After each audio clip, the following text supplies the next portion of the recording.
Welcome back, everyone, to the North American LCS. We are here ready to witness more greatness. My name is David Freak Turley, and bringing his prowess to the caster desk, Sam Kobe Hartman-Kensler.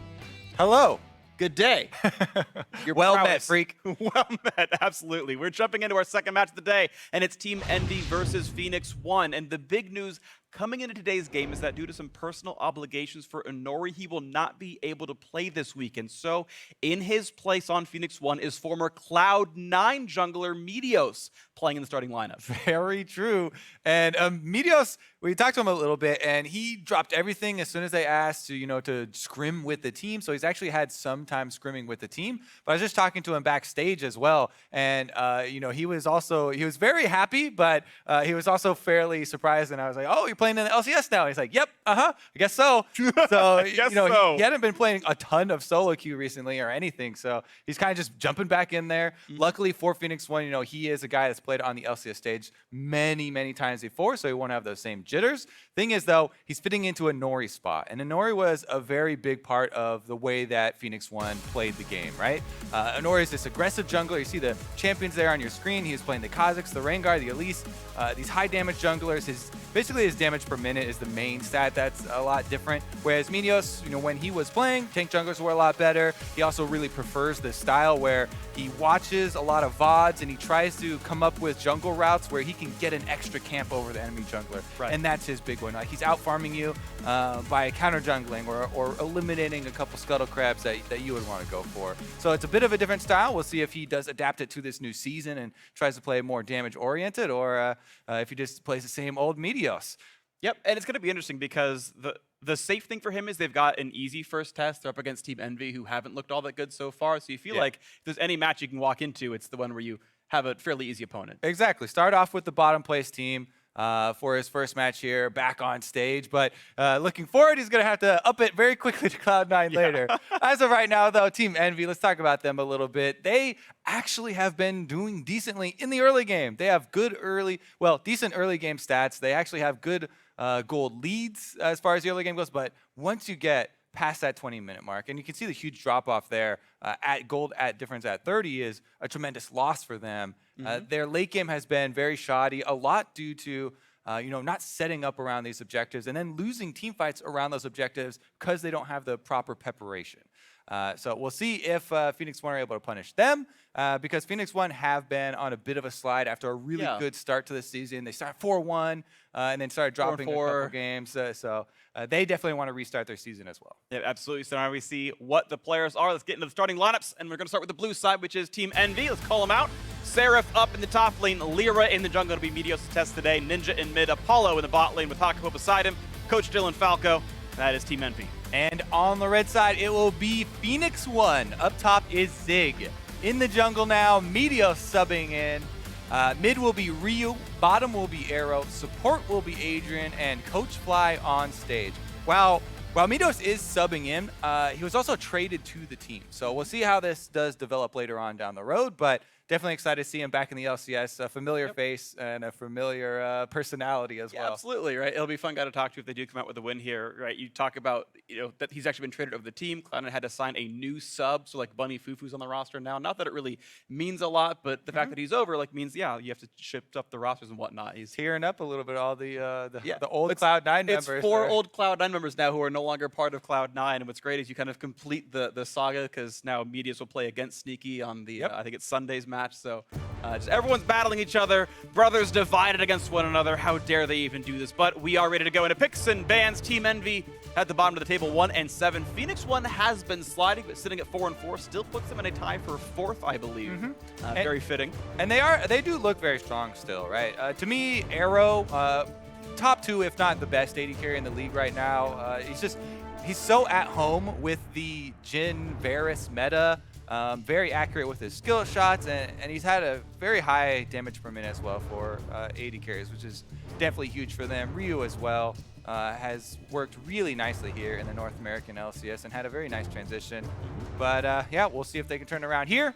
So far, bans coming out, slight changes as Graves rises tremendously in priority. I've been talking a lot with a couple of the LCS junglers. To me, he's risen up there to tier 1, just a #1 pick. I think a lot of people still really like the Rengar, even after taking out the W.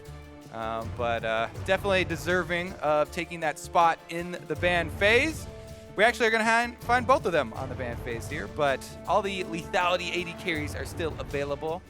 And if you've been listening to any competitive League of Legends in any region, you know that lethality is the name of the game right now. Exactly.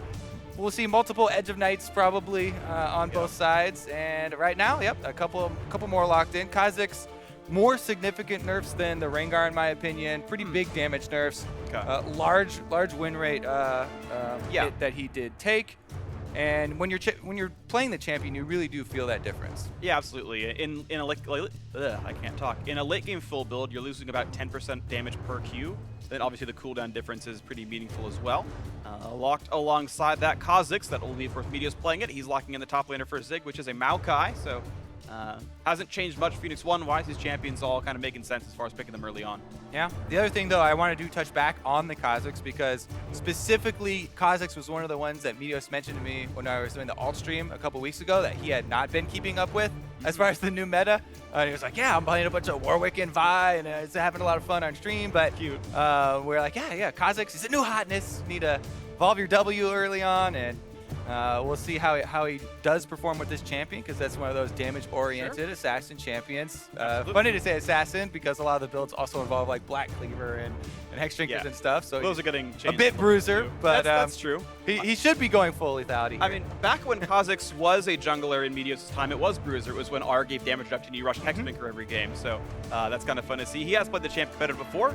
This Elise has been coming out more frequently as a soft counterpick to Kha'Zix's Spiderling's Break Isolation, and it lets you duel a little bit better. I'm not saying you smash the matchup, but I've seen a lot of Elise in the Kha'Zix. Super soft, for me. He definitely can dodge Cocoon, and that's a huge part about playing Gitzer. But what Elise does bring is, help with this siege. Whenever you do have Varus, you're looking at that mid-game poke, the very annoying spam of arrows that was going to come out, and Elise having the double form can also, set him up with a Cocoon, makes it very easy to chain CC and land that Varus ultimate, or the other way around. As well as some Shen for some bottom lane protection if you do focus down there, because a lot more teams are putting more focus into the bottom lane where they have these lethality 80 carries to actually get them off the ground and get the Drakes rolling in. Yeah, these things spike so early. A straight Dirk Varus is going to do like 350 damage to the Q, and if you're a Caitlyn or a Jhin walking into that, that's a third of your health bar gone right away. So very volatile lane. Zed banned away, the Malzahar, and the Echo as well. Yeah, a couple of split bans here. I do like the flex bans coming from Phoenix 1. Taking out the multi-options here, but really, overall, the team's very standard so far in the drafts. All the roles have been matched. The roles in the team fights have also pretty similarly been matched. Both of them going to have a decently sturdy front line. Team Envy, definitely big fans of having that extra versatility of the Shen top. Seraph, their big shot caller in the top lane, likes to go for the split push and likes to be in control of the extra stand united, the extra global here to create plays and be the one to start that off for the squad. Ryu here going to grab up the Corki, has had success on that, and it's definitely a great bully champion for him. This is one of the guys been tracking the positioning basically of mid laners in lane phase for a very long time, ever since Worlds. And Ryu is one of the most forward-facing and forward-playing mid laners before 15 minutes. Huge amount of time spent across the halfway point of the map because he has been, he's aggressive in trades, he's aggressive in early on contesting CS, and Corki is one of the great champions for that.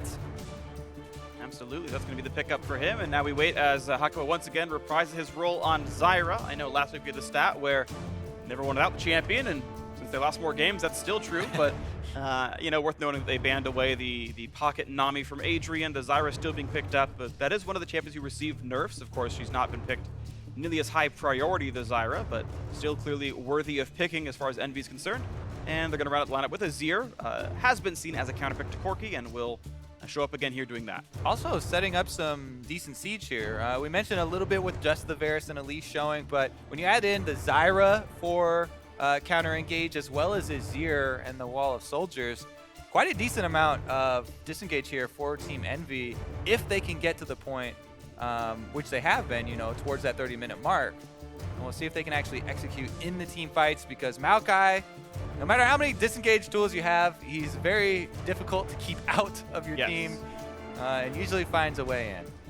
And we'll see if he can get in under this lineup, because yes, the sieging and the poke is very, very powerful. A couple of single target skill shots for CC from Team Envy, and maybe Azir can knock them all away if they do get in. But yeah, it seems like it's about Jin setting up and Maokai and Kha'Zix following through then, as everyone's rotated the champions, the swaps have gone through, and everyone's in their proper roles.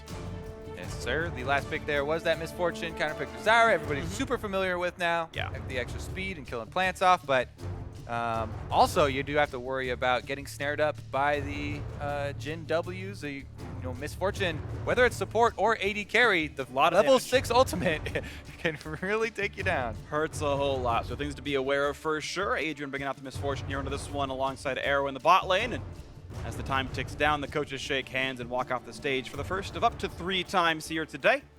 Best 3 to decide who can win this one. Phoenix 1 sitting at 4-4. Team Envy sadly alone at 1-7, especially now that Team Dignitas has won. They are well behind the bottom, the other people in the bottom of the standings. So Envy have a lot of room to make up, but we'll see if Week 5 ends up being the turning point for this squad.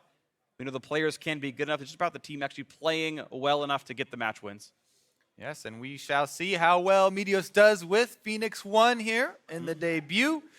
Setting us up for their later match as well. Against Team Envy, though, Seraph and crew desperately want to turn their season around. They desperately want to get another win on the board for themselves.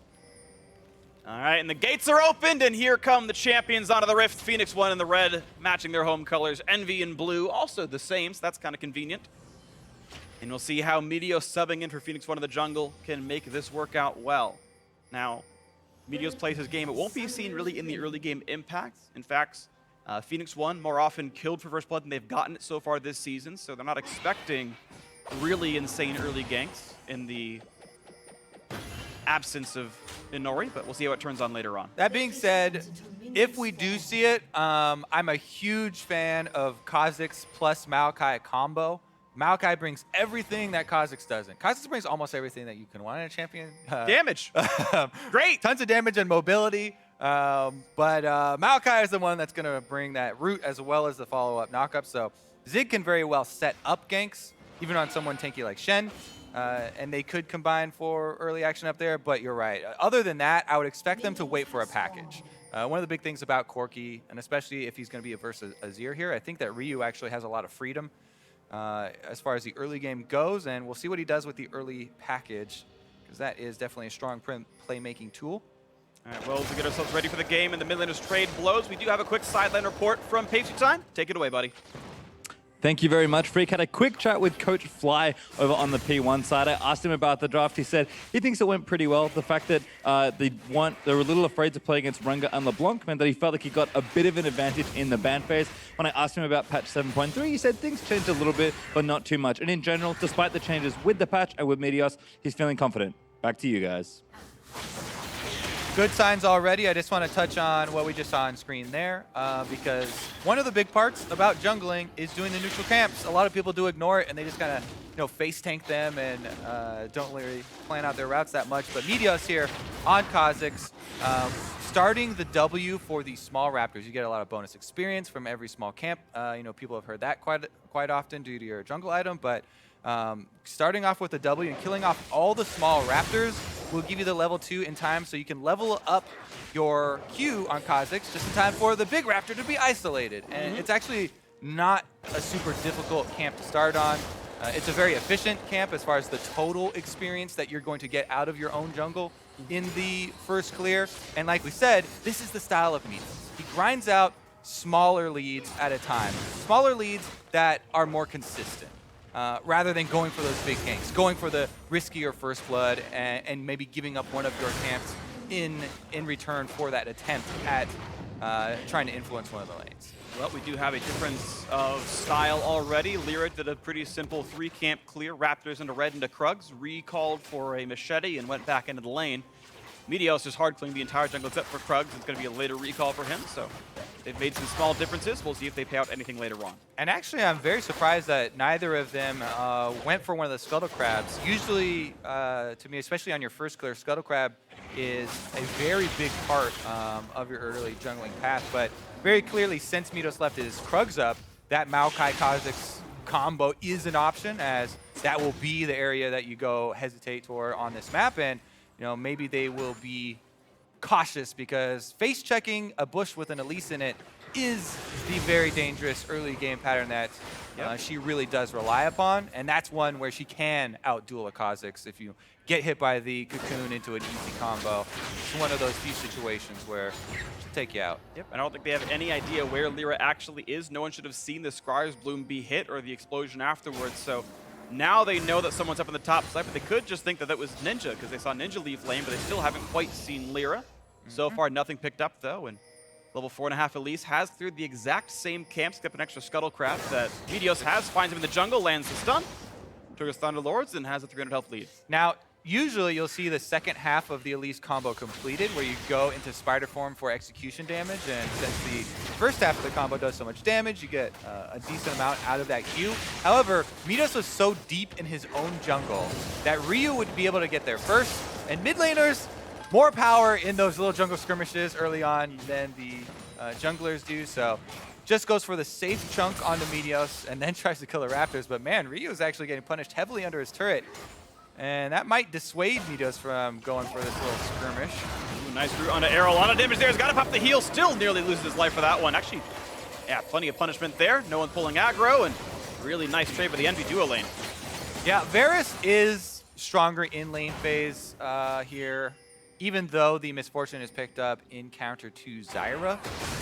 One thing so many of the pros have been talking about, oh yeah, I love all these without gated carries, but Jhin does have a bit weaker of a laning phase than the Varus and the other two. And so we do see a decent amount of this, but if it doesn't result in a kill, if it doesn't result in like a big CS loss, which it hasn't, 0 CS loss, so it's not a very big deal. It's just that there's a little bit of extra pressure there, especially if the skill shots are landing. Which they did nicely from Hako and Apollo there for a little bit of harassment. You do start to sweat a little bit about, maybe jungle dives or an Elise coming, which is actually a good jungler for diving. Yep, absolutely agree. Well, the way we set up the lane right now is minions slightly apart, pretty much the same, but Envy got to recall first, so they walk in a lane straight, a Dirk and a Longsword, and they get control over the lane. If they want a hard push, they can deny 1 or 2 minions this way. If they hope it becomes a freeze, that can help them as well. And it should be just control continually for this Envy duo lane, and maybe second half of the laning phase will go their way a bit farther. Overall right now, 400 gold lead for Team Envy overall as a squad. And it mostly seems to be Lyra, actually, the fact that he's been out jungling Meteos farm-wise and taking away some of the Raptors, and probably a bit more money printed from Hakuo with the spell feast. Actually, that's pretty close, but you can see here where the major differences are. It's mostly in the jungle, 300 gold there. And Meteos getting back out onto the field about the same time as well. So Lyra should be able to hold on to that very slightly. The biggest difference now is that the Shen with the Stand United is ready, and both top laners use their teleports to get back to lane already. So if there is a play, cross-map play, Envy do have the advantage on the bottom or even mid-side of the map. And if you're a jungler in this situation, if you're Lyra, I usually try and just go force away from the Shen and tell the Shen to play safe. But there are two schools of thought, because you expect your opponents to attack the Shen and go to the source of the global because they don't want to fight elsewhere. So there's also a possibility of setting up counter ganks on that side. It's just a matter of knowing the personality of the jungler you're playing against, whether they're more likely to actually go attack the Shen, or if your bottom lane is getting pushed in like this. So we talk about the harassment when skill shots land. Yeah, absolutely. And that's really good by Hakuo. I mean, he's still playing a crap ton of Zyra. It's one of his best champions, and he's got the skill shot accuracy. Those roots have heavily punished P1. Adrian takes a bad recall, and Arrow is either going to be 1v3 under a turret or has to take a recall as well and lose an entire wave. And that's the thing. When you say bad recall, you're like, oh, it feels bad because you're going to miss out on minions. However, sometimes you have to take a bad recall or else you it's die. A bad first play. And then it's a worse play. First play. Yeah, exactly. And we already put, Elise might be the best turret typing jungler. Currently, probably literally the I'm best. going to have to go with the best at the moment, so Definitely a wise back off there, and Wow. it's just going to result in a blue buff steal. Maybe trade here. Didn't check Blue back won't in. spawn for a while, It actually. was the recall path by Lyra, so I do like the desync there. Maybe he'll get back in time so that Meteos can't go for the trade. And I've got to wonder how much of that is actually pre-planned. Lyra saying, I want to kill my blue late on purpose so I can steal and not have it counteracted. I think it's pretty reliable that you can get an advantage in the bottom lane here, and there they go. So you see landing, Shannon an arrow, not even a chance to do this one now. Up there's the repel to drop back, or they're going to walk away because the turret is low, and that'll die next wave.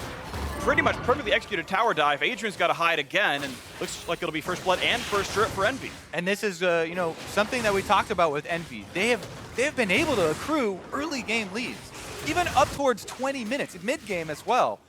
It's just that later on they lose focus. Right now, they're hyper-focused though, and I love how Lyra sticking to the game plan, sticking to their comp. They're pushing bottom lane, they're landing skill shots, so it's a weak and easy turret dive for them to go with. Plus they have the Shen, you know, basically carte blanche, right? You can do whatever you want on the bottom side. If stuff goes wrong, Ninja will show up.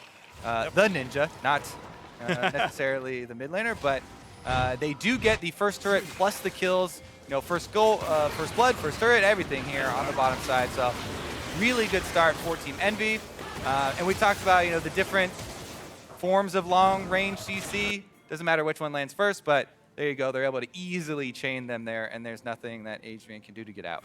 Apollo set it up, and for the rest of there, it was all just completely. That's right. You give full credit to whoever lands the first CC. Yeah. Because everybody else is Apollo free. landed the Varus ultimate. You deserved the kill. Sadly, the assist was only what you got, and Lyra took half the first blood turret gold. Really unlucky. Apollo got robbed. Honestly, though, this is looking very good for Envy, because what you want to do with this type of comp is start chaining this early gold momentum that you have. Varus will peak very early with just building straight lethality. You group him up with the Elise in range form, with the Zyra to protect him, and the Azir post level 6. This is a very, very potent siege comp. I like what P1 are doing, trying to get something back for themselves, because they know that wherever the Varus goes is going to be tough to deal with, and that is topside, but Meteos is going to be able to take this opportunity to store away this Infernal Drake for later in the game. If they can stall out this Envy snowball, then that will matter a lot. See this one right away. They go on to Apollo. Got a flash. Just got to block those shots. One missed, one blocked, and second one blocked as well. Apollo still burning out Seraph's ultimate and burning out both of his summoners. It's a good rotation by P1 to make that happen. And Maybe Seraph, the comeback comes through. actually, all he gets is the save and then has to teleport back. Yeah, Nice little slide here. as well. But there's no Infernal Dragon to kill anymore, so he'll probably get that cooldown back before it matters too much. But you see P1 desperately trying to match the lanes and not let Apollo and Hakuho outpush them too early on. That's a little bit of damage. Get some counter push here as well. Envy are going to have to do some shuffling, bring out the jungler to try and hold this one.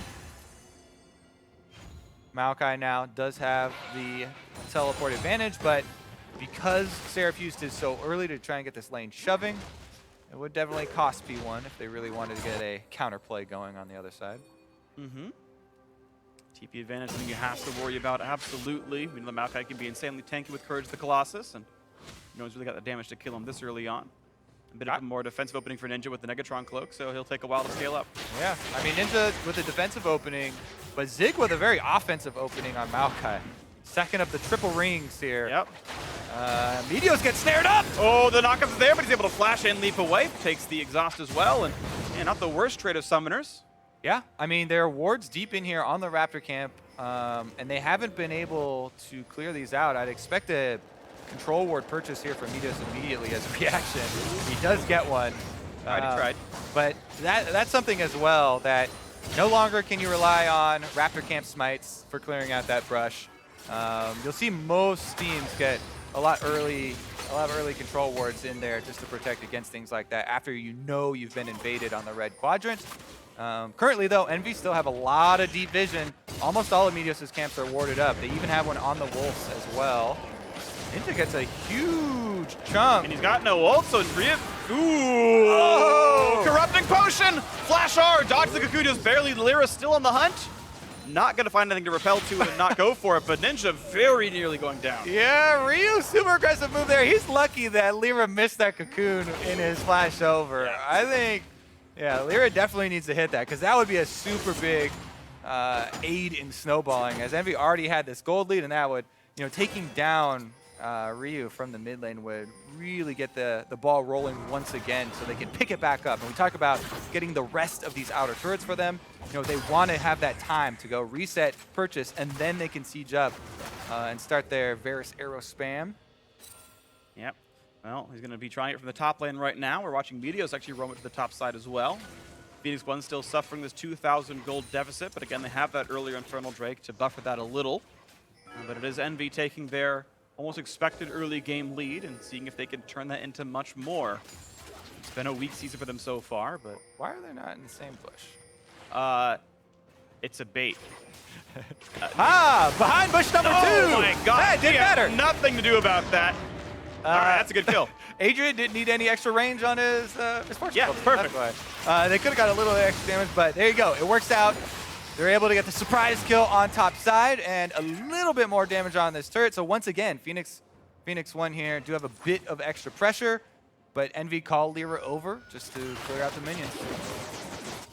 All right, let's see. Ryu going to roam to the top side as well. And of course, this can be a 4v2. I like that usage of the Scryer's Bloom. Maybe could have aimed it towards the Gromp and had more information about Lyra, but Phoenix One, not really going for the dive of the turret, actually. Again, it would have been a 4v2, but they don't go for the pressure. They don't want to give away this mid lane wave that's crashing right now. And Meteos would rather find Ninja. He's going to face check into him. Bam! There's half his HP, knocked right back over. He would have to flash, but doesn't have it available from the earlier invade. But it gives Ryu a little bit of alone time on the mid turret. Super big chunk there, and that is actually going to give them the whole turret, I would think. Trying to, oh no, Ryu goes for the harassment instead. They don't focus the turret. He goes for harassment under turret range. You can't do that anymore while you're in the turret range with that preseason change, so they actually get pushed off of it. I think they should have been able to complete that objective, but that's really good for Team Envy to be able to reset around this. Seraphine, Zig just friendly trades of tanks in the bottom side. Yep. Zig getting a small but somewhat meaningful farm lead right now, actually. And considering that lane has been pretty much undisturbed for the entirety of the game, that's props to Zig for doing so well. I know when the season started, Phoenix One was like, oh yeah, Ryu's really good, Arrow's really good, Inori was pretty good before. Zig, though, he's kind of the dead weight, like he's going to be the one to carry. That's harsh. That was the preseason prognosis, though, right? Like, you come into that roster, you're like, okay, well, Zig's the one who's got to fit in the backpack, but he's outlaning Seraph a little bit right now, and I think he's largely been very good this year. And to be honest, better than expectation, and that's a good thing for him. Also, Maokai is going to be a huge part about how Phoenix One utilize their advantages, right? We mentioned that they've got this pocket Infernal Drake they're sitting on as the rest of their carries are building up extra offensive stats. Maokai is the one who creates for this team. I mean, him going in under the Jhin cover fire, they force this team fight. He's the one that has to get to the back of this poke comp and hold someone down so that the rest of Phoenix One are going to be able to get the kills stacking up. At the moment, though, all focus here is towards this top lane push. And looks like Team Envy are holding them off, but Meteos is waiting again in the brushes around top side, waiting for a very similar play. Yeah, Ryu package ends just now. It times out, gets nothing out of it, but maybe could have looked for a roam mid, didn't decide to. Quick recalls out of the P1 duo as well. And they've got a brush or a ward in every single one of these brushes. Oh, Adrian, no! You don't need to E the minion wave. That is terrible risk reward. Yo, Adrian, respect the arrow damage here. Apollo is the one who actually finds the snipe. And that was just a good snipe. I mean, nothing more you can say there. Free snipe onto Adrian. He's playing super risky. No respect for the damage. I guess he didn't think there were any arrows left in lane. His teammate recalled. Turns out Apollo still got one. Hey, I thought you were above the name Nope. I've decided to descend back into darkness of the really easy ones that aren't funny. Let's transition into what this means for Envy as they now have control of the top lane. They've been up here shooting off the arrows for so long, and they finally are able to get a kill with them. And that snipe should reward them with the turret finally, so they can turn their attention towards that mid lane and really get the siege going. Phoenix One have two turrets they're like about to kill on the map. Top lane and mid lane outers are incredibly low, so it's gold they will eventually pick up as they push Ninja out of the lane, and they'll get the gold a bit closer. And you can see that this 2,000 gold deficit is what they're at right now, and it can get closer soon. Top push is still going, but Meteos looks like he wants to assassinate the Shen here. Seraph will not be assassinated. Unlikely. But they're still getting pressure up on the top side. They saw everyone roam down to mid to get the outer turret, and as Lyra comes back in, his turret's already going to be at half HP. Yeah, should be a trade for the outer. I like the secondary trade for an outer turret trade here. I think Team Envy getting the more difficult to take turrets.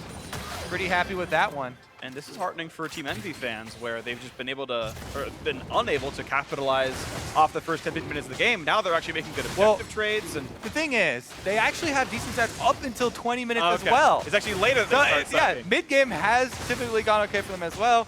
Thing is, Meteor stacking up another Drake, put that one in the pocket as well. Yep. So Phoenix One is just biding their time. See if Envy can actually complete this time. Yep. Well, Meteos has been demoted. He was Cloud9, now he's got Cloud1. Picked it up for Phoenix, because Phoenix won. Okay, we're gonna move on. Ryu back in the mid. Ryu back in the mid lane, clearing up against Ninja. Really, these guys have been super low impact, to be honest. Just, just kind of farming back and forth. And we've had a couple of interesting rotations this game, and a couple of nice turret trades, but the fact that Envy have really just forsaken bot lane entirely, right? They let Seraph lose his turret down there. They let 2 Drakes be taken away. I don't know if it's going to come back to bite them, because the rest of the map's been winning, and they're just kind of letting that part loose. The call for Envy right now, for me, is to get this 4-1 split going. They want to group up with their fully functioning Siege that's ready to go. Zyra and Azir disengage with the Elise and Varus poke. Should have decent pressure around a turret.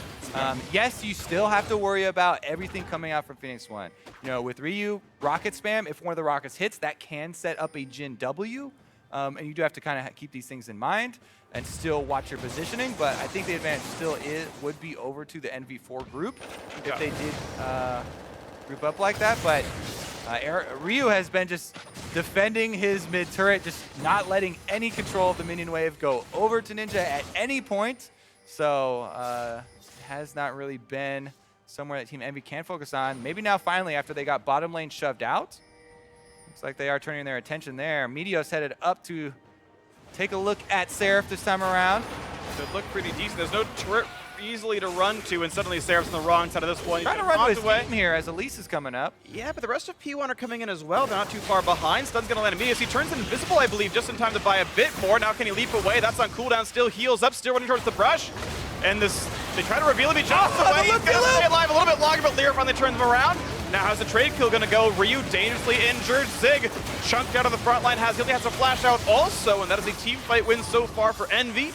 As a parting shot comes through for Apollo. Oh! Arrow gets one back as well. Speaking of parting shots. I can do that too. Arrow, nice deadly flourish, able to equalize the kills.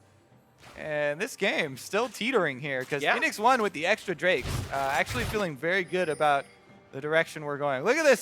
So you're right, he does get the R activation just in time, but that just delayed it a little bit. Lyra still gets off the burst.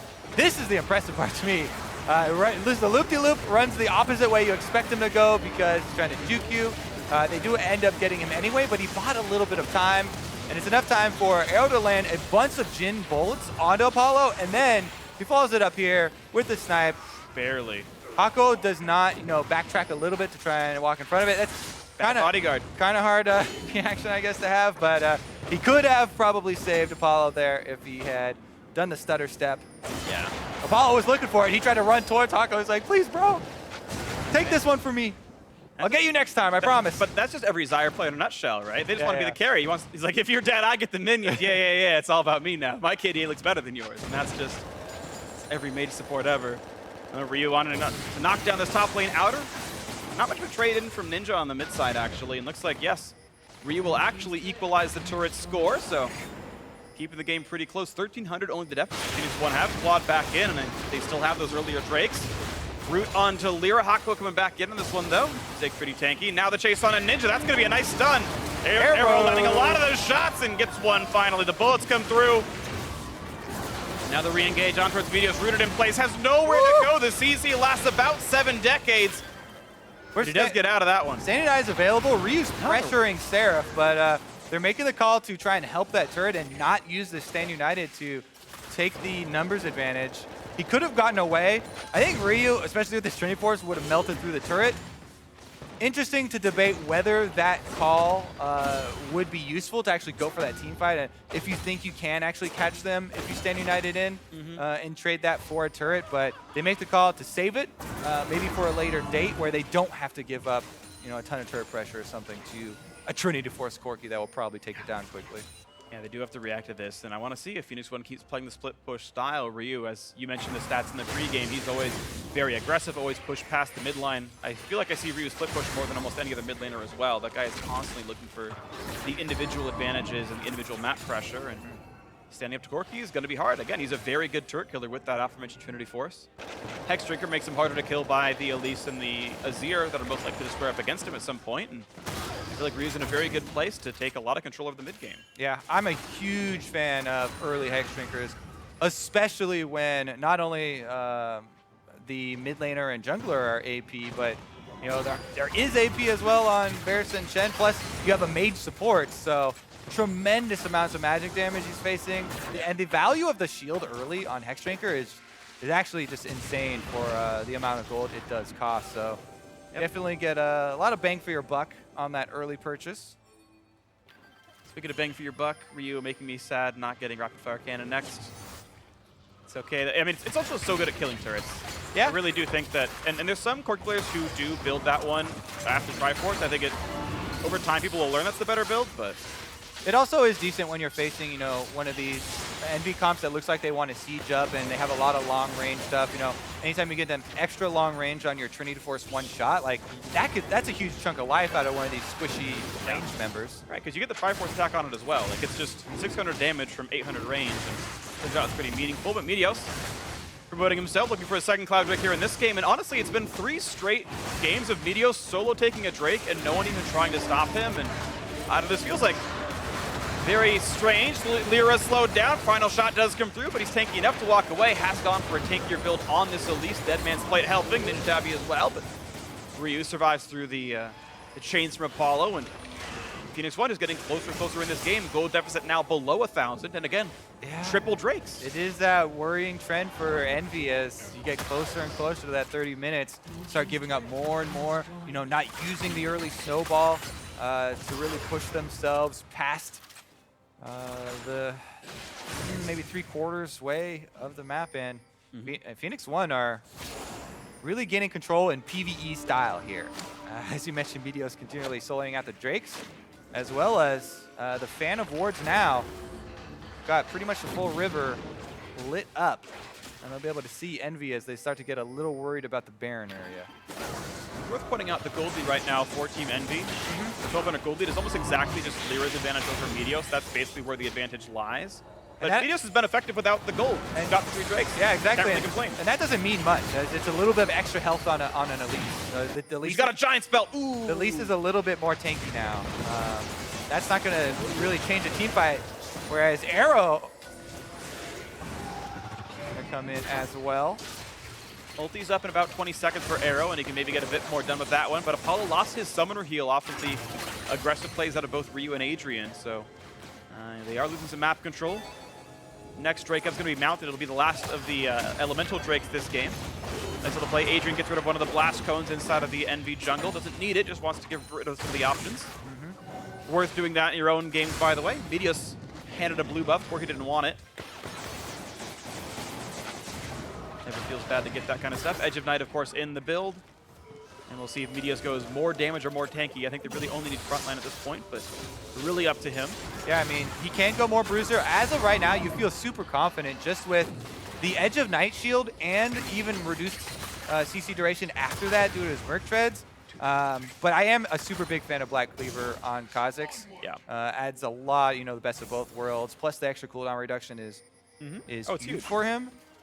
And the thing is, like we mentioned before, the full tank Elise here, the teamfight presence is way lower. Even though he may be up in gold, teamfight presence here from the Kha'Zix, being able to chunk one of these squishy backline members out is giant. Whereas Elise, she's gonna have to shine through picking somebody off with this high move speed, Deadman's Plate. Getting a cocoon pick on somebody could have a big influence there if they're able to land one of those. Yeah, but you're right. I would rather just take the slightly poorer Meteos Kha'Zix than the slightly richer Elise just in a late game team fight. So, we'll see if it means much here for Team Envy as they're trying to hold on to their lead, but it's been being chipped away at for the last 20 minutes straight. As well, Black Cleaver completed here on the support Misfortune, which is giant. Level 11 plus Black Cleaver. This is a great spike for Adrian. If he can position well enough to get a couple members in that Misfortune ultimate, that almost instantly shreds. The damage applications come through so quickly that that sets up your double lethality users to just go wild here in the Kha'Zix and Jhin. Well, I mean, percent armor shred scales positively with lethality. It makes the build even better than it already was in this kind of sense. And here they go, circling in a little bit. All right, look at that, Adrian cutting back and forth. Mid lane outer does go down, and Envy have got the pressure lead back. But, of course, traded up, and it's a better trade. Phoenix 1 gets top lane tier 2 for mid lane outer. It's a better turret to kill, and, well, Phoenix 1 getting more gold out of the trade. Gold now within 300 here. And it's unfortunate, the same story it always was, where Team Envy looked good for the first 20, and then, well, they never got any trait control, and they kept getting chipped away. Yep. Unlucky. The extra movement speed along with the deep vision that Phoenix 1 have should be able to set him up. Nice juke away by Ninja. Takes 2 shots, gets out. Now here comes the push towards the front. Lyra takes a shield, is very durable. Will there be a team fight? Teleport coming in for Zig. Does he want it? Does he cancel? He's going to stay with the team. Wants to make sure they don't get re-engaged upon. The question is, where can the teams go from here? There's a new minion wave in the mid lane. Envy can walk up that one, and there's some decent poke on P1. Maybe they get some turret damage out of it, but they would rather play into the jungle. Yeah. And they get to reset. They still have to be worried because while, not only the gold has been equalizing for Phoenix 1, but also the vision coverage. Oh. He's still dead to leap. Oh, he gets away for a little bit. We'll just give him a crack. Jukes. Fix that with a flash. There we go. Got him with a flash. All right, trade of summoners. Meteos gets a solo kill. His first kill of the game, his first kill on Phoenix 1. And now wants into Apollo as well, but rooted in the turret, maybe a bit more than he wanted. Someone arrow comes in too late, and I don't think it would have meant anything anyway. 1 for 1, missing a jungler may be unfortunate, but they press down the mid constructed turret and look for a bit more. All right, Seraph does not have Stand United, but he does have teleport. He's going to come in on the front lines and stop their losses at just an Azir turret going down. The 1 for 1 trade, not too bad for Team Envy. But as I was saying before that, the vision that Phoenix won, the vision advantage is more important to me than even the small gold difference that they've been catching up here, as that was one of the things that set up this play where Meteos had this brush control, was able to get off this surprise play until he went for a turret dive. And those types of things can add up, and these are the critiques that people have been having of the mid game of Team Envy and why they haven't been able to really snowball off of the early leads that in the games that they have gotten. We'll see if they can fix any of that in this game or in the ones in the future. Of course, no matter how this game goes, we will have at least one more. Of course, best of 3s here, and at the end of the day, the match result matters, and if you take the learnings off your first game and you turn it around, then you're going to be fine. That said, still practically a tied game here. Of course, vision control still important. Phoenix One going to go ahead and grab their 4th straight elemental Drake, and I don't even know if Envy have actually seen a Drake this game. It feels like they don't care about him. No, look at the Baron here. This is super risky though. 8,000 health Baron, there's no way you get through it. You have to turn. But they are trying to find the turn. The knockup on a Zig. Ulti just now going to get popped, but he's down to half HP. Can they get much more? Bullet time juked pretty well. Lyra still tanky as Zig gets a big shield, pops the ulti. Ninja at half. And they're able to kite away. Even with Phoenix One missing a lot of the big ults from Arrow and Adrian not getting a lot of damage out of either of those, they still stop the Baron. They're able to disengage in time. And it just goes to show how comfortable I think they're feeling right now as far as their team fight goes, because they didn't even really land any high impact abilities there and are easily able to get this Mountain Drake without giving up any territory. All right, and now it's only going to be Elders, but at this point, Phoenix One have the objective Drakes, though. Mountain plus Double Cloud, they can get to any objective and kill it pretty quickly. They definitely have a lot of control of this game. There's only 2 outer turrets left standing here, secondary turrets for Team Envy.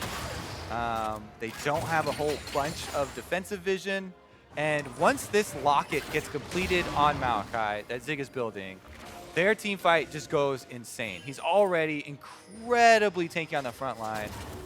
He's going to be a level 18 Locket activation, by the way, so the maximum shield out of that thing, which scales very nicely with the levels, and they're actually just going to use it to tank up the Baron and force a fight. They're forcing out the Shen. Shen's far away. He should have ulti available, so we'll see if the fight can actually start here and go well for Team Envy. Looking for this one. Burning it! And a Baron! And it's going to be picked up by Meteos. He lands the smite. Lear didn't hit it in time. How about the kills? Well, Meteos has gone down. 1 for 0 Envy.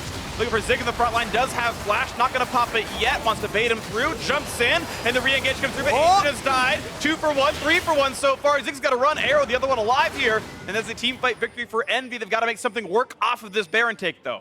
Yeah, I mean, I thought Phoenix 1 were gonna fully disengage after that and just sacrifice Meteos and give him up there, but they stick around, give over a couple extra kills. Ryu goes into the pit to trade lives with the Azir, and Adrian gets sniped as well, so even though Baron going over and Meteos lands the panic smite right there, I believe it was the smite, maybe a Q also was able to aid him in it, but even with landing that, Team Envy are pretty happy about getting a couple kills.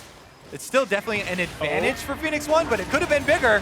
This could be scary, repels into the air, and suddenly Arrow can no longer tank a bunch of Zyra plants, so I think it's a trade of ultimates, not the worst thing in the world.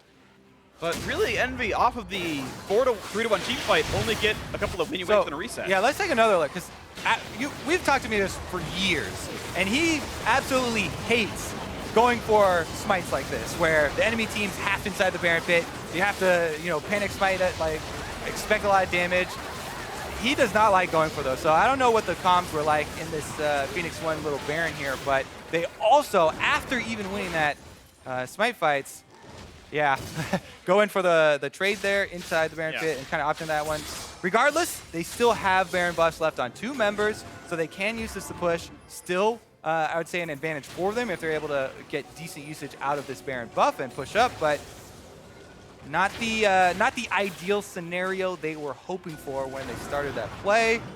Meteos at the moment getting a little bit behind the squad here too, as he's flanking on the Kha'Zix. Does have GA for himself as well. Lyra's tanky though. He's not going to be great. Target Stoas go into on Apollo. Actually lands the roof, but there's no follow-up just yet. He's going to be able to stay out of range. Meteos walks back as well, and Ninja is good enough at zoning the team away. And I kind of want to know how this back half of the game plays out. Phoenix 1, of course, still with 2 Baron buffs, could get some pressure in, but I feel like Envy finally getting a team fight win for the first time in a while maybe resets them a bit, and they can start playing the map properly again. We'll see. Elder Dragon up in 2 minutes. Baron should time up before then.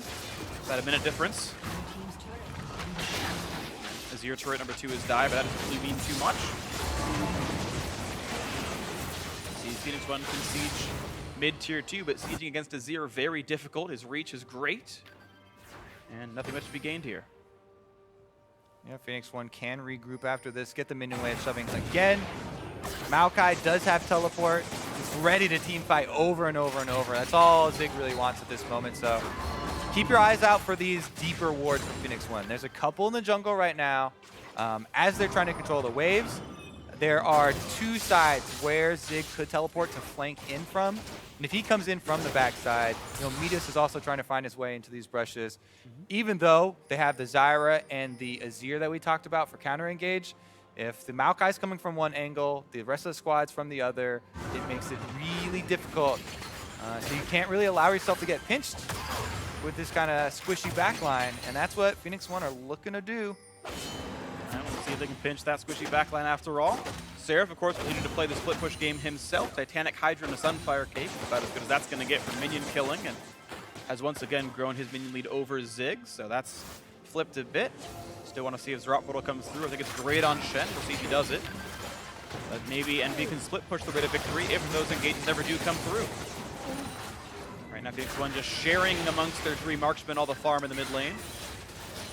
Black Cleaver into, interestingly, Edge of Night, not Executioner's Calling coming out from Adrian. Oftentimes you do see the Last Whisper upgrades come through for support Misfortune. Something is wrong, Freak, when the supports are building lethality. I mean, to be fair, Misfortune is barely a support. Like, she's a conventional marksman who happens to build a Sightstone. Fair point, but Ryu gets tied! They got the pick they want! Oh, he played way too up. They did not have vision control. Right in time for an objective. This turns the entire table for Team Envy here. They just want to pressure super hard now. They have this huge advantage. That's the mid laner out. They should be able to get at least some golden. Oh, look for the top flash on Meteos. Meteos having to flash over the wall to get himself away, and he will clean out, but again, caught on the wrong side. I guess he buys a few seconds with it, and this turret won't die on this wave, but Envy clearly saying we'd rather kill this turret than go for the Elder Dragon. Backdoor bonus is on. They can still work their way through it. Looks like the tanks are durable enough. And yeah, through the 1/3 damage reduction, doesn't even matter. And Envy actually able to grow their lead for the first time in 20 minutes. And they should be able to set up some wards, some very important wards here around the Elder Dragon, because even though they didn't rush for it, 15 seconds here on Ryu, if there's not a package in base, they can still try and force a 5v4. I don't think there is a package. I think it's going to be a slow road in. They get the exhaust and an arrow. Here's a Shuttle trying to catch him out. The flash to follow. Seraph is not quite in range. He's going to knock back Zig, keep him out of the fight for now. Adrian runs fastly to the left-hand side, and they stop the Elder Dragon. I feel like Adrian got lucky that they didn't turn here when the Seraph used his ultimate on the front line with Ninja. They didn't turn around and try to cut off Adrian. Instead, they tried to chase down Arrow. They did get a bunch of summoners out, though. Arrow and Adrian, both flashes, plus the heal down. So Team Envy, huge swing off of that early pick on the earlier pick on Ryu in the mid lane. Yeah, that was 2 to 4 in summoners, I'm pretty sure. Pretty big there. Some were down from earlier. Now you can see maybe the re-engage towards Elder. Of course, it means much more for Phoenix 1. Not only do they kill it faster, but the buff is better for them as well. So you've got a weird lopsided I believe, engage. didn't they take out the killing it faster part for... Well, they kill it faster because of an mount they're just break. stronger. Yeah. Okay, you're right. Yeah, so it is, in a general sense, that's easy to kill, but P1 has a Mountain and an Infernal to help kill the kind. True But enough. yeah, it's going to be, what, 2.5 times as powerful? All right, well, they also have another option of 40 seconds, diverting vision control over to Baron. There's another viable site. That Scuttle Crab, also pretty important. See if anyone heads over, because it's pretty free to take at the moment. See if they can get it. P1 still kind of waiting around, and you know, package going to be 45 seconds remaining, so they probably can get that during the next team fight. Looks like Phoenix 1 happy to play as... It's interesting. P1, I think, would be okay to trade Elder Dragon for Baron Nashor, and it would be reasonable for them because it's a 4-stack Elder, and that's decent. That said, if they feel like they have pressure, maybe they want to get both. It is interesting, because ideal scenario, of course, you want to get both, but how much does Envy getting a Baron buff in trade, if theoretically they were able to trade it for the Elder Dragon, it does help out a lot with siege defense, considering they also have so much wave clear with all this long-range poke and Baron minions. The question then becomes to me, do Phoenix 1 want to make the call to go for a turret dive if they were able to secure an Elder Dragon? Is that extra damage enough for them to say, hey, Zig, you're the tankiest that a Maokai can be almost. You're almost incredibly full build here. Yep. And just pull the trigger. At the moment, though, Meteor's trying to solo another one. This one's quite a bit bigger and dealing some damage to him. Hurts him a bit, but he's doing okay so far. Envy wanting to engage for this one. Dig very far, but look at that teleport. He could go into the mid lane right behind him. Okay, right now it's just minion and ward clears, and the dragon's going to reset. Actually traded Scuttle Crab right there as well. Yeah, Envy gets Scuttle, which is actually pretty nice. No sneaks allowed for a full minute, but of course P1 getting the top Scuttle about 40 seconds ago means they can know all about Baron sneaks. Lyra with the sweeper, make sure that, otherwise it's pretty much dark in this pit, so when Scuttle despawns in 10 seconds, that area is dark for P1. There's like one in the top brush and one like in the jungle, but as far as actual Baron sneaks, you need to put real wards down. When I correct myself from earlier, I believe the Elder Dragon would be 5 times as powerful for P1. So lots of true damage would come through if they managed to grab that. It means any of the Jin or Corki poke would be super painful, and it would be almost nothing for Envy on a comparable scale. Full armor pen build through for Arrow, 3 lethality items plus the Mortal Reminder. And we'll see if he goes for an Infinity Edge or Rapid Fire Cannon last to add some attack damage power. And here we go. The push is on. P1 did not really have wards from before, and the last few got swept out. Zig's spacing. There's the teleport. He's coming in, but it's at 4,000. 4K HP. Here comes the Jin ult. Here comes the TP flank as well. Zig, who's he going to find? Doesn't look for Sarah. Doesn't look for Ninja just yet. Here's the taunt that in, but that makes Maokai is very, very tanky. Starting to get burned down. Guardian Angel is available. Bullet time only really hit Sarah, but Chunks him a bit injured, and that's GA down. Lots of roots come through. Meteor's caught up from the ult. He's going to get bursted out with this one. Guardian Angel dropped. Lyra getting the shield. Can they kill him in time? And no, yes! They're all coming back up. Bit of a 1-for-1. Guardian Angel for a kill. The snipe almost landed. I think Apollo actually flashed after he let go of the Q, so Mechanical misplay there. Oops. I think that both Meteos and Lyra's GAs were also popped in addition to the 2 tanks. Yes. So we got a bunch of those out of the way. Seraph doesn't even have one, so he just never got Teleport that back here for Seraph, though. They're going to continue to force it. Can Meteos go for a steal? And it's a 5v4, and Seraph could actually turn into a fight if he wanted to. Misses the taunt onto Aero, gets a slow. They're looking to have to get off the kill onto Jin. Exhaust on to buy some time. Turning one around, but that's going to be Baron Nashor at 2k HP. Oh! He can't quite get it, though. This time secured by Lyra, but Envy now have all the tools they need to really push this game open. 4v3 on the map plus a Baron. Huge wave top. Phoenix 1 should... Oh! And he Aero got another one!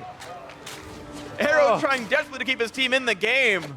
Next thing that they should rush to is clear out that big minion wave on top. They don't want to let Envy go buff up that wave with Baron buffs, because that would be a huge push for them. The problem is that drives you away from the Elder Dragon, which is also an area that Team Envy want to set up for Vision, because that might be the next site of the fight here. But here's the miss for Seraph. Doesn't matter a tremendous amount. Meteos goes for the Assassination Hawk roll, but Baron will get picked up in the end.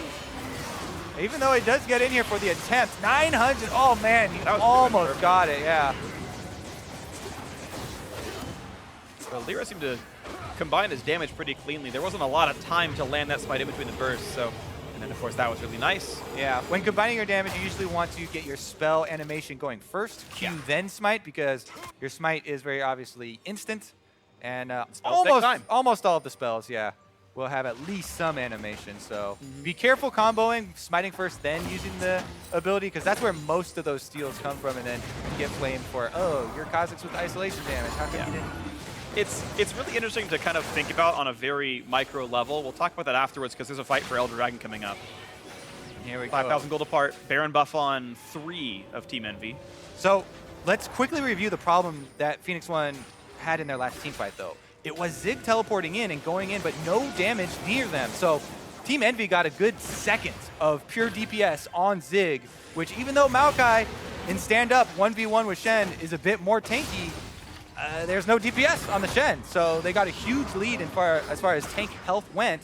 And so when they're racing through the Guardian Angels and the 2 health bars of the different tanks, there was a very big early lead where Envy got DPS time onto Zig with no return DPS. A lot of that was due to Hakuo zoning with the Zyra, and maybe a bit too much respect from Phoenix 1 in that respect, but either way, that was the desync in that team fight, and Phoenix 1 need to be in there at the same time if they want the next one to go a different way. Let's see who comes in next on this one. Seraph happy to tank Brockus, doesn't even take damage for this. And it's Envy sieging with the Baron buff. How much can they grab? They don't want to fight for Elder Dragon. It's a desynced objective. Instead, it's mid lane inhibitor turret to take some damage. Apollo has a red buff, applies the debuff. Now comes the re-engage. Lyra taking a lot from the bullet time. You can see Bearbit coming out of Misfortune. Ryu chunked out to 1/3 though.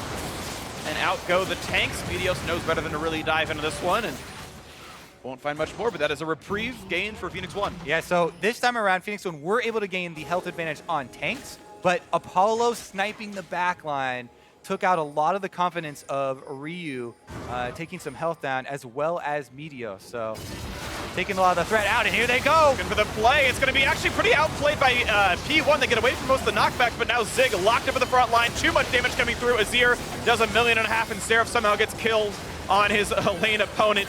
Seraph to hold to the front line, and Phoenix 1 can't get anything done. The front line too beefy.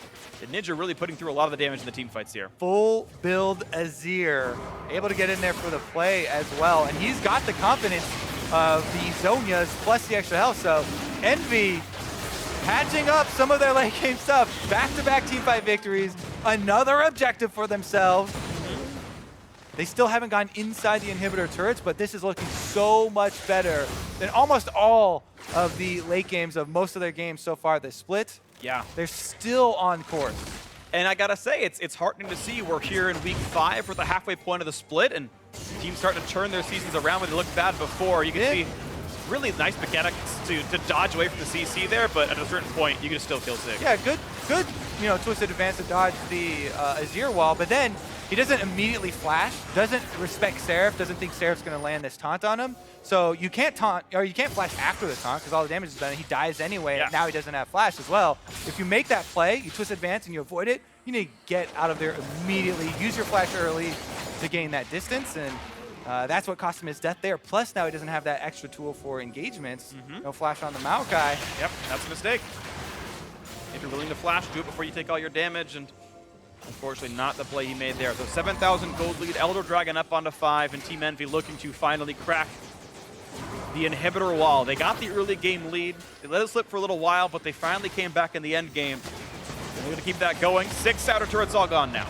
Yeah, and that game plan we keep talking about with the siege for this squad is what they're finally returning to here. And they're able to finally push this up to the inhibitor turrets. This mid inhibitor turret is so low. They just want to get in there and touch it. But here comes the all-in for Phoenix1. Looking to get some kills off. Exhaust onto Lyra, the 2 tanks. One rooted up now as well by Zig, and they finally got through the Guardian Angel for the 2nd time now.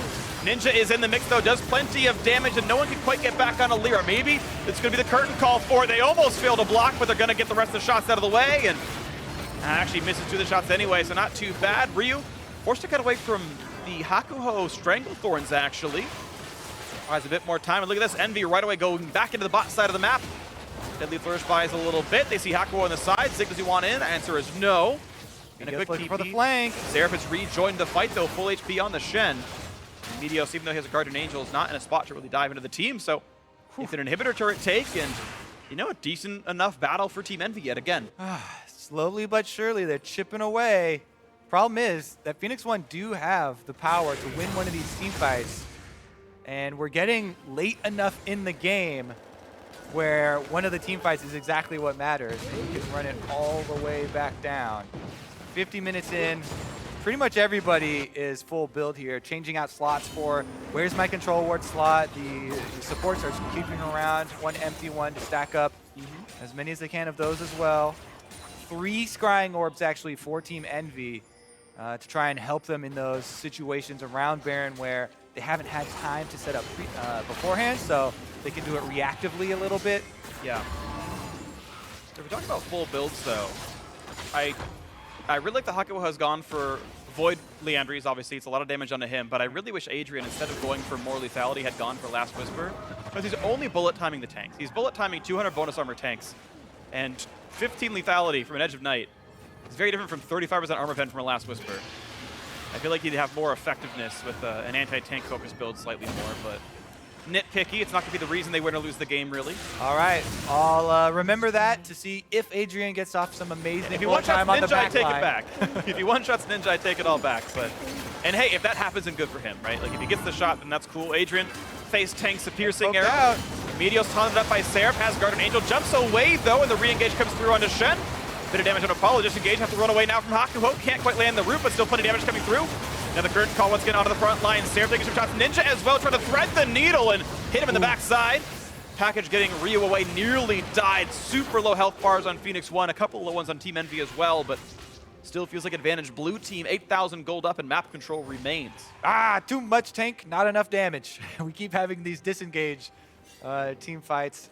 Baron still is going to be the site for confrontation here. The inside track on wards currently Envy controlled, but that's actually not bad for Phoenix1. They are red side. Red side actually really advantaged in these situations where they can throw this extra shot over the back of the Baron pit, and they can, if they can push up, also force Envy into the small corridor. So yeah, you're right.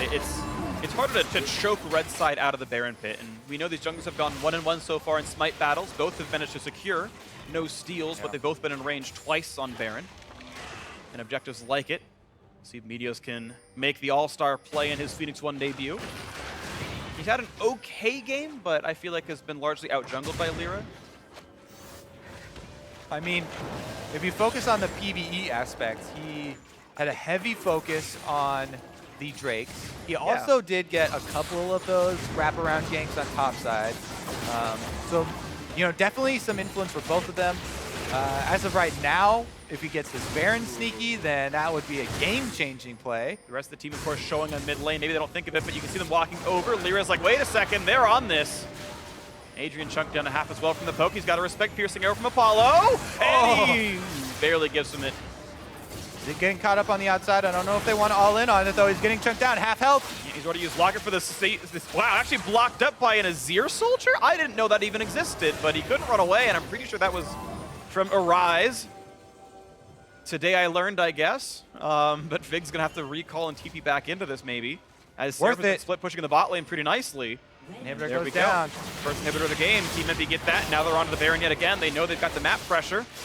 They can force a TP out of Zig. You're gonna see both top laners showing up. Now Hako hit by the deadly flourish. Here comes the attempted steal. Meteos. They do have wards. Zig's in the front line. Taunt not gonna land. He's gonna get to the root though.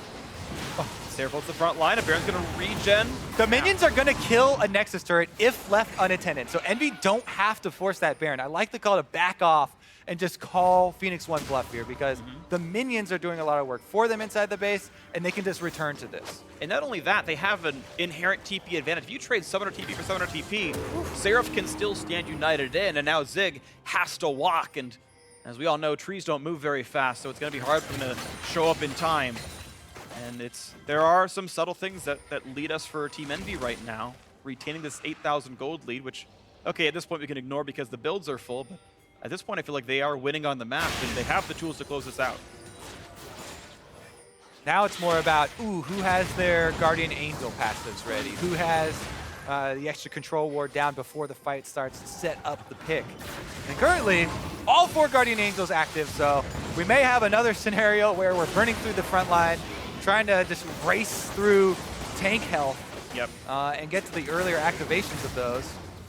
Phoenix 1 have actually managed to add a bit more tank killing to their lineup, though. Both of their actual farming marksmen have 50% crit with Infinite Edge in their build, so exactly. autos do matter quite a bit now. I really do encourage the late game transfer of these lethality builds, which are super insane for early and mid game, over to the crit multipliers when we do get to these 50-minute plus games for those guys.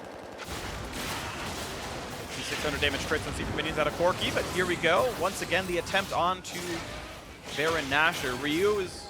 Good shots here from Apollo again, finding Adrian. They're getting a little bit as well. Zig this time can actually kind of work through it. Minions again, back at work inside the Phoenix 1 base.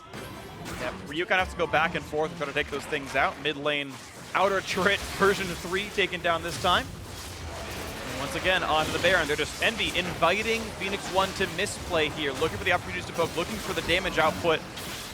Maybe this time it happens. 4,000 health on the Baron. They've got to go for the steal pretty soon. Looking in. Oh, rejected! Meteos actually gets the return trip thanks to Ninja, and the first kill comes through anyway. This could be the fight that wants the crit.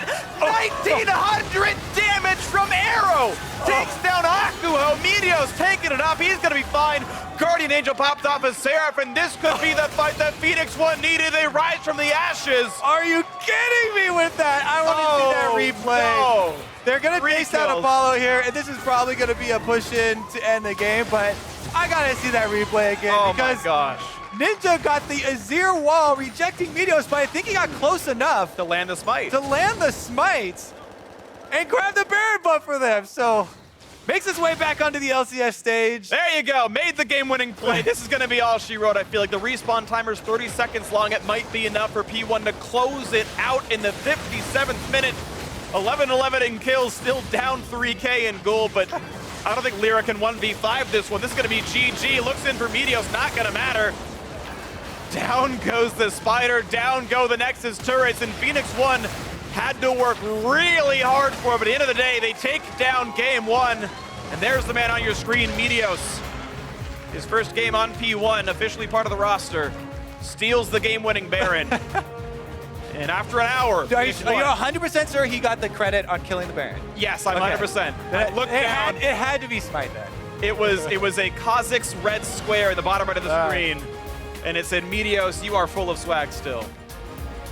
Oh man, yeah, it took him a while to be able to do it, but we were able to make the Smite when it counts. Whew. Yeah. And that's just game 1, folks. So both teams have to regroup after that game and come back to game number 2 because Envy, what they're going to want to talk about is pushing that early snowball, right? Being a little bit more aggressive, sieging up a little bit earlier to try and take advantage of these arrows from Varus where Apollo was landing a lot of them onto the back line towards the end game and getting a lot of momentum. But Phoenix 1 stalled it out, and they won that game-winning Baron fight. All right, well, good job to Meteos for making it happen. Now let's hear from more about that game and toss it over to Dash and Zyrene. Thank you very much, gentlemen. A very back and forth first game here between Phoenix 1 and NV. Phoenix 1 coming out on top, though, with that clutch steal at the end. Before we get to that, we got to start all the way back at the beginning. Champion select here between these two teams looking a lot more standard than the prior series. Yeah, if you watch the previous set, you're going to be like, oh man, all these cool champions are coming out. Meta's looking different, Jarvan mid. It's like, no, things look a little bit more contained here. This is kind of a little bit more of what we should be expecting on this patch. There's a little bit more, there's some diversity, right? But we're still seeing a lot of the same things, same picks like Kha'Zix, etc. Right, and we're seeing that a standard, or what we're calling a standard team composition for right now, still viable, right? You don't have to go to this like full dive-oriented damage composition. Glad it Things exists, like though. this, here we go. If we roll this out and go ahead and look at these picks real quick, we had the Maokai versus Shen matchup, so tank versus tank in the top lane. The Kha'Zix over for Meteos, so we're seeing him on an assassin-like champion, you know, is not playing the Zax and the tanks, so it's good on him for being able to slip into this meta. Yeah, it's one of the champions that, you know, he has played in the past that I've seen him play pretty much like last year as well. I think he also had some Kha'Zix at one point. Right. But then, you know, it wasn't really known for it. Has played it in solo queue a bunch too. So, you know, this is just kind of standard, like we were saying, tank top laner. You have an aggressive jungler. You have a support that's going to deal a decent amount of damage. And then you also have a mid laner that's just going to wave clear. So overall, this is kind of what you expect in the draft phase. Great. Let's get in the game. 33 minutes in, we're around the Baron, one of many Barons here in this game. Let's take a look, because Phoenix 1 able to secure it, but maybe some miscommunication around what to do after. Yeah, what are we doing afterwards, guys? Zig has flash, and then Meteos dies, sure, but Zig just takes so long to figure out what they're going to do. Okay, I have him up against the wall. Bullet time comes out, not effective there. Adrian ends up dying. Ryu jumps in. Doesn't use exhaust. Well, the Shen also used the dodge zone, so he's not getting auto attacks in at that point. And that's where you lost Adrian. Zig had to blow his flash afterwards. You lost Meteos, and you lost Ryu. That could have been a fight where you just lose Meteos. Ryu didn't have to go in. Adrian didn't have to stand there and hold his ground. So you ended up losing 2 more people than you had to. Yeah, Meteos on your screens right now, as you mentioned, losing 2 more than they needed to, meaning only 2 remaining members had that Baron buff. Of course, they lose pressure and time on the map while those respawn timers are counting down. So definitely something that could have been cleaner for this Phoenix 1 squad. I want to push us forward to the next one here, the big Baron play. 53-30 into the game, Meteos with a big steal. I think he jumps in, and then he gets knocked out here. So it's a leap, woo, and he gets smite because it's registering him close enough to get it. Yeah, at the end of the day, it's like, hey, thank you. You just pushed me back to safety there. Otherwise, I would have been stuck in the pit. Or he would have had to use his flash there instead of in this next moment here where he gets the flash, leap forward, close the distance, and then get in onto Seraph. Like, that's a play where the Azir was helping as opposed to actually... Exactly. It was a good thought, though. We cannot criticize the use of the Azir ult because the thought behind it is correct. Yeah, that's Keep him ridiculous, out of the pit. It's just unfortunate and funny looking that Meteos was able to secure it before he got popped back. But here's really what I want to discuss. As it was a very back and forth game, and I'm sure Phoenix 1 will be happy to have secured the victory with the sub in place, what have we learned about this squad with Inori out of the roster? So it's a very different team without him in the lineup, because if you watch that game, and you see right there, Envy are ahead the entire time. Even up until the end, it's still Phoenix 1 playing from behind. And Inori, he's the guy who's going to be aggressive. He's making the plays. He's pulling the trigger on things to get them back in the game or have it snowball the other way. This is one of Phoenix 1's longest games ever, if not the longest, if I can recall. But still, that's because they don't have that proactive guy. Meteos, though, to his credit, excellent Drake control with the team. Baron secured, and you know he came up big for him.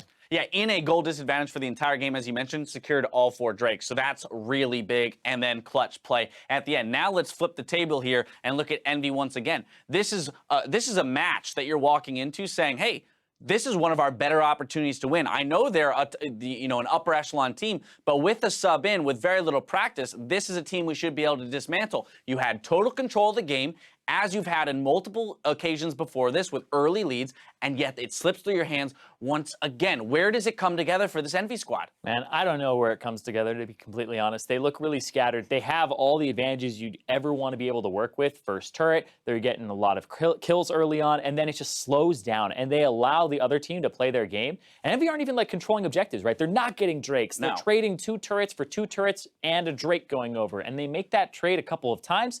There's a point where it's like 1,000 gold up for Envy, but Phoenix1 are actually really winning the game with all the Drakes that they have. Yeah. So I feel like Envy need to keep doing what they're doing, control objectives more, but also just know how to pull the trigger in a different way, because they're relying too much on Seraph for these engages, and then nobody's doing anything without him. I will say I did appreciate Lyra's early game in particular. The invading into Meteos' jungle, kind of keeping him on his toes, built a nice CS advantage. But again, if you're building these CS advantages and not actually using them to distribute more advantages to the lanes and push forward, it's kind of all for naught. What's the point? Exactly. It's all kind of, it does come down to a moot point, but I would like to see Lyra continue to be aggressive, and then it's just up to the team to find a way to bring those advantages to a closer. Player of the game this time around, going to Arrow here. Let's talk about this guy. He's kind of flown under the radar to a degree because he's not like a crazy playmaker, but this guy is solid. I mean, the guy is a former OGN champion, right? Like, this guy is a very solid player. And that's the thing, is he's flown under the radar because he's had these incredible playmakers like Inori on his team. Ryu will sometimes steal the spotlight, but he's never losing them a game. Arrow is never the reason they lose a game. In fact, he's one of the big reasons they were able to stay in it, because there would be a trade, and then he'd make it a little bit better with a W, Deadly Flourish, or pick somebody off. So definitely well-deserved there. In a game they were losing the whole time, only a single death. Yeah, P1 with the comeback here. After our break, we'll see if Envy can tie this one up against Phoenix1. Don't go anywhere, because Game 2 comes back when we return.